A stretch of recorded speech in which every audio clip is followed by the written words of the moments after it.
let's move to Scotland, or I should say, let's move to the topic of Scotland. Although Scotland!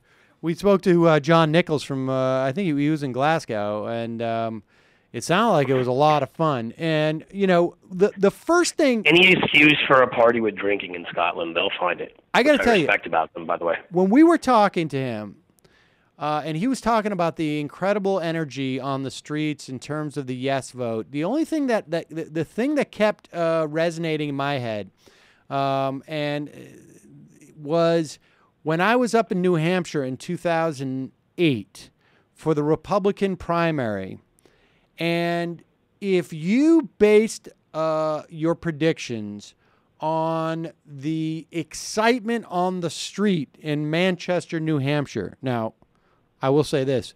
There wasn't a lot of excitement on the streets of Manchester, New Hampshire. But to the extent that there was any obvious support for somebody, it would have been Ron Paul. And I think he came in last in New Hampshire. This is in 2008 or 2012? 2008. 2008, okay. And I think, and I think it's indicative of who his supporters were. They were young people. They were people who felt like they didn't have access to the established chain of publicity and promotion. And I think to a certain extent, that's basically what we saw in Scotland. I mean, the yes vote won, or I should say lost.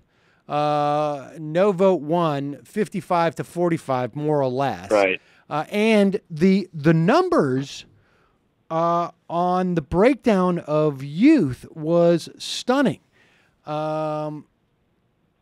Younger people, I'm sure, were what much more in favor of breaking away? 16 and 17-year-olds, the yes vote was 71%, no was 29%. Voters age over 65, it was almost the absolute reverse, 27%. Well, isn't yes. that, I mean, go ahead, sorry. No, well, I mean, that I guess that's to be expected, but that's pretty dramatic. It's dramatic. I would say it's completely expected. I mean, if you look at it, and I predicted before that it would lose, because here's the thing. It was up 51-49, that last poll. And when I was thinking back to what happened in Quebec when they had their breakaway vote, when was it again? Probably in the 90s. It was a while back.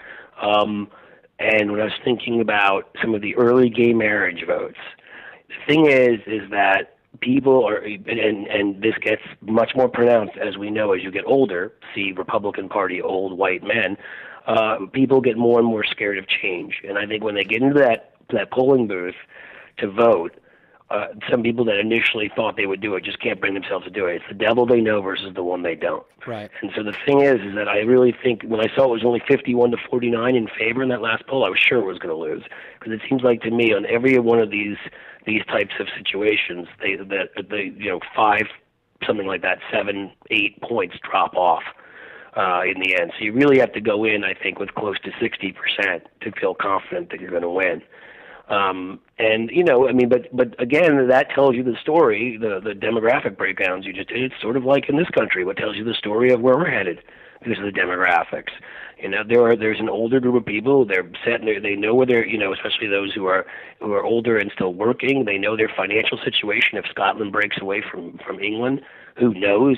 Scotland is suddenly. I'm not saying they shouldn't necessarily do this. I'm not taking a position either way. I'm just saying they may be in a more precarious situation financially, and that bigger countries can take more advantage of them. They don't have the negotiating power. They don't have control over their. They're a small country that doesn't have control over their currency. That's a big problem.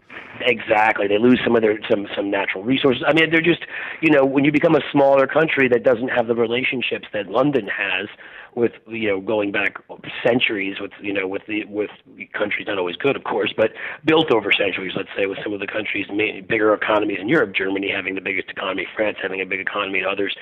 It does. They're going to be, to a certain degree, smelling blood and knowing that they can go and sort of threaten you because you're a smaller economy now, and you don't have. You also don't have the military wherewithal to protect yourself in the way you would if you were with. So Well, the bottom line is, I don't even know the answers to those questions, whether they would have been better off or not. Frankly, I just don't know the issues enough. But at the end of the day, nobody really knew, and so it was really just a question of, are you gonna take that leap? And I think at the end of the day, they decided they didn't. And they've made it. Well, I'll say the last thing quite clearly. Again, just like, well, are we going to take that leap when it comes to women's rights, or are we going to take that leap when it comes to gay rights, or some of the things that differ so much demographically? We are, when the people, the youngest generations right now are older and ones that don't remember, aren't sort of plagued by some of the memories that older Americans are.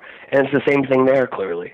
Clearly, unless something big changes when these youngest sort of cohorts get older, Scotland will be its own country, and they'll figure it out when the time comes.